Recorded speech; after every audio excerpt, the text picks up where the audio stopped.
Al Jazeera Podcasts.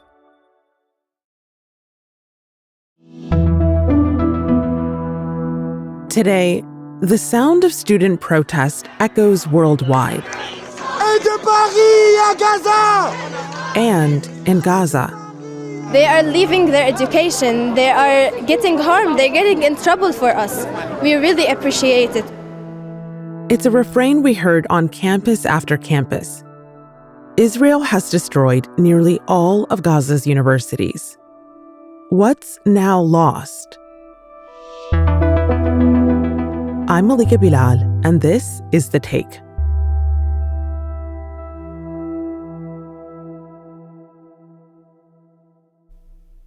Gaza University, ISRA, Islamic University of Gaza.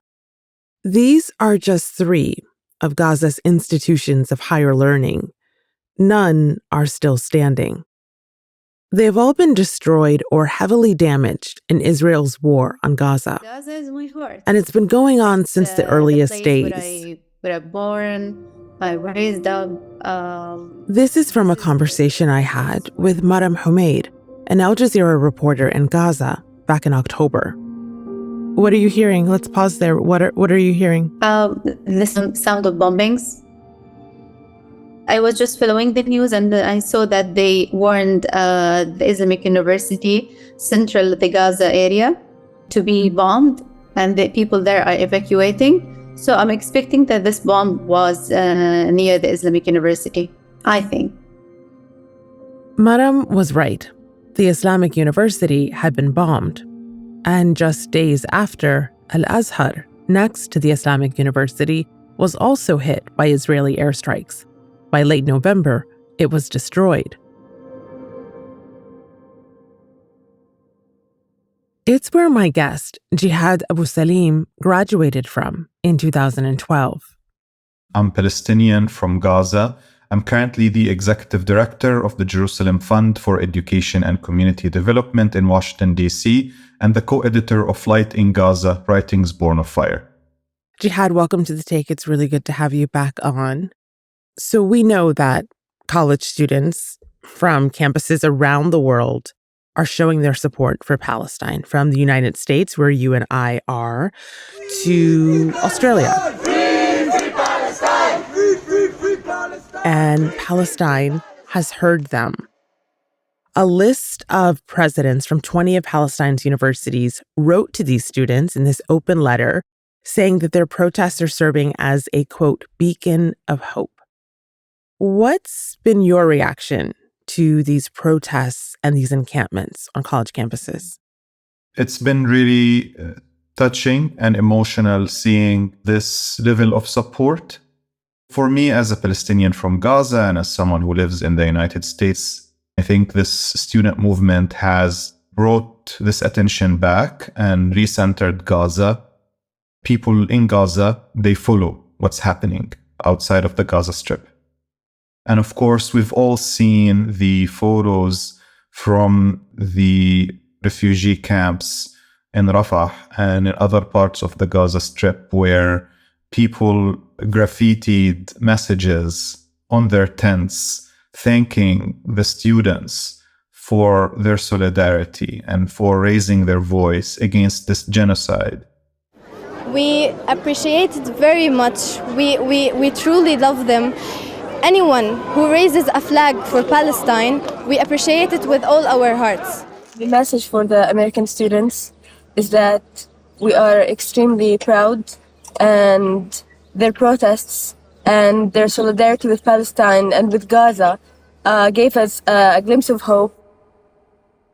So for, the people who I know, for most people in Gaza who are following what's happening outside of it, a movement like the one we've been witnessing in the United States comes as a source of reassurance that Gaza is not alone, that people still care, and that people are still willing to do whatever it takes to challenge this genocide, not just by words, but also by deeds, by taking action, by putting their careers on the line, by enduring assaults and smears and accusations and police violence. Police versus protesters, a mismatch in heft and in hardware. One side equipped for a riot. Let's go, I need shield! The other for a rainy day. You know, Jehad, there has been a lot of discussion here in the U.S. specifically about safety on campus and the lack thereof, sparked by these protesters in these encampments and the crackdowns on those encampments. As someone from Gaza who studied there, what did safety mean to you when you were a student? What does it mean for students in Gaza now? Well, if by safety we mean staying alive, even staying alive as a university student, like the rest of, the 2 million people in the Gaza Strip, has never been something that I took for granted or people take for granted in Gaza. For me, the main memory that comes to mind when I think about my time in college, I was about to leave my department when at 11:30 on December 27th, 2008, a day and a moment that I will never forget. I was about to exit my department and suddenly the earth started shaking from underneath me. The glass from the windows shattered and I heard this massive explosion followed by an impact that I could feel in every cell of my body. And I rushed outside and I saw all of these explosions, pillars of smoke and fire engulfing Gaza City. And that was the moment Israel waged its so-called cast lead operation in 2008 and 2009, which led to the killing of 1,400 Palestinians. And just across the street, right across the street from my university, there was a massacre, the first massacre of the war. Wow. So for me and my colleagues, if we have left just minutes earlier, we could have been in the line of fire, we could have been killed. I mean, life in Gaza is violent, even beyond these moments of spectacular violence when Israel rains bombs onto the Gaza Strip. You have access to electricity just for 6 or 8 hours every day. You don't have access to the internet most of the time. And you're also struggling with the reality of the blockade. So this is what the lack of safety means for Palestinians in Gaza. So for me, when I hear students on US campuses, those who support Israel, claim that they don't feel safe just because their colleagues are engaging in an act of protest, which is their constitutional right, while at the same time, they ignore thousands of college students in Gaza who have been killed, who have been murdered, who have been injured, who lost their limbs, and now are without their colleges and universities.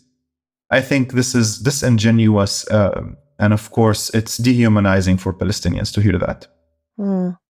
So aside from the symbolism of these pillars of learning reduced to rubble, there are the lives lost. More than 5,000 students, 261 teachers, all killed by Israel in this war, thousands more injured. Can you tell me about some of the people behind those numbers that we should know about? I mean, the toll on Gaza's scholarly, intellectual, and cultural community has been staggering. And these losses cut deep into the heart of Gaza's societal and cultural fabric. The killing of more than 95 academics and university professors. And a scholar and an academic sums up a journey of years and decades of efforts. We have lost luminaries like novelist Hiba Abu Nada and key figures in storytelling and cultural preservation, such as founders and members of the group We Are Not Numbers, including Professor Rafat Al-Arir, who was a pillar of Gaza's scholarly and educational community. محمد حمو, Yusuf Dawas, Mahmoud al-Naouq, Huda al-Susi, Nur al-Din Hajjaj, Salim al-Naffar, Muhammad Khalifa, Omar Abu Shawish. And the list is endless. It represents a direct attack on Gaza's cultural and intellectual legacy and life, because each of these minds carried within them stories, ideas, and dreams that were pillars of Gaza's identity and Gaza's contribution to the world's cultural and intellectual heritage. So this is a universal loss as well. It's a void that impacts not just the present generation, but will echo through future ones, affecting the continuity and evolution of Gaza's cultural and academic community.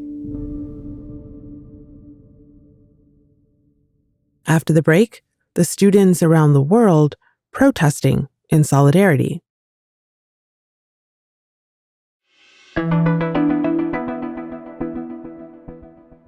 University encampments and protests have now spread far beyond the United States.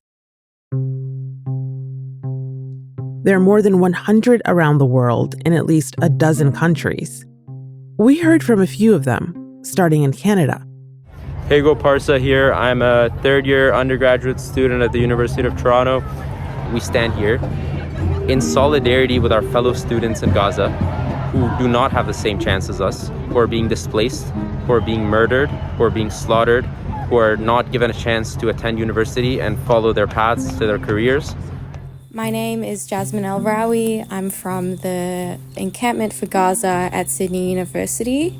In Australia, are seeing students our age, students who have been attending universities in Gaza, be killed at the hand of the Israeli state, and we need to oppose that.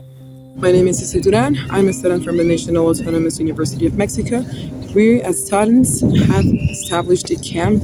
We are demanding the rupture of relationships that may exist between this university and any other academic institutions from Israel. And that solidarity exists even throughout Palestine, including at Birzeit University in the occupied West Bank. My name is Sundos Hammad. I'm the coordinator of the Right to Education campaign at Birzeit University. I'm a refugee from Beit Mahsir, but I lived and was born in Ramallah. Palestinians today, they feel that the voices of the students around the world today is their echo. We see their solidarity as our beacon, and we feel much of a gratitude for what is happening and is still happening. They've launched their own solidarity encampment too. Today we started our People's University in Birzeit, where we believe that with the students around the world, with the student movement around the world, it will make a change and it will change the status quo.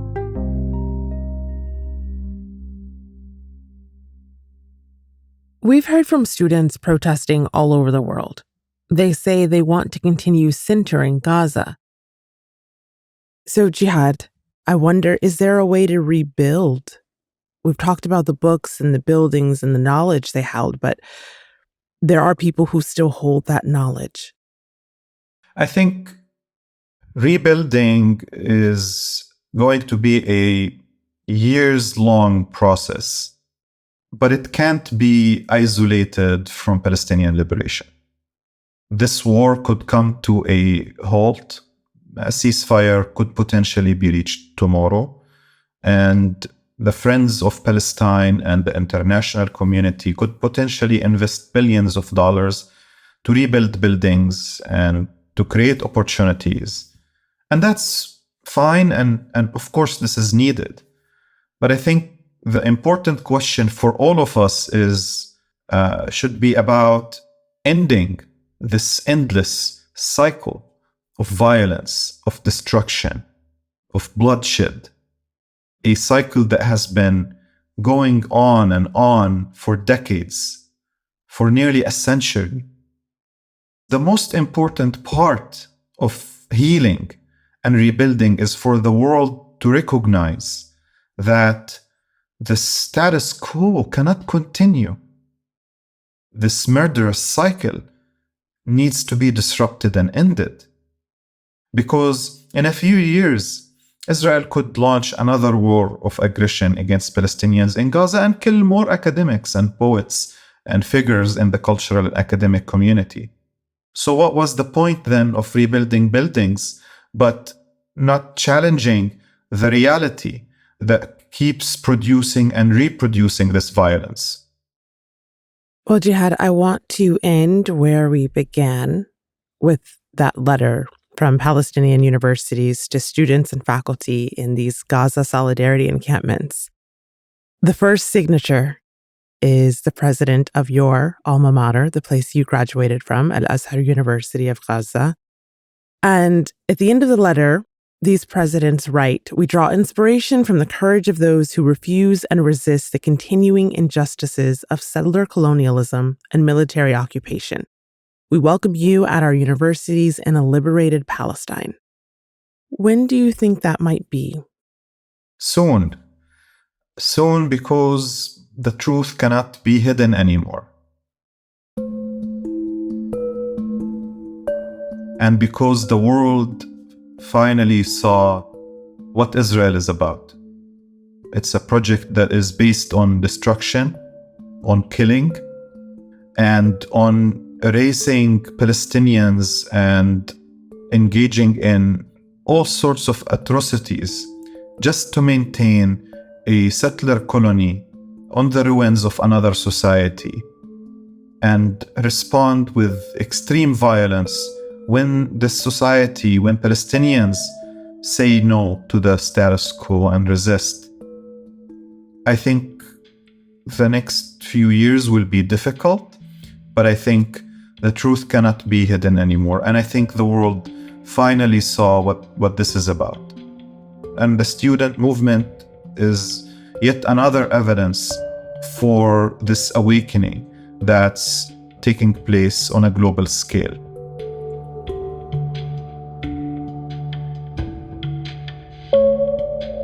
And that's The Take. This episode was produced by Chloe K. Lee, Ashish Malhotra, and Sonia Bagat, with Zainab Badr, Varanisa Campana, David Enders, Siriyat Khalili, Tamara Kandakar, Catherine Nouhan, Nagin Oliai, Khalid Sultan, Amy Walters, and me, Malika Bilal.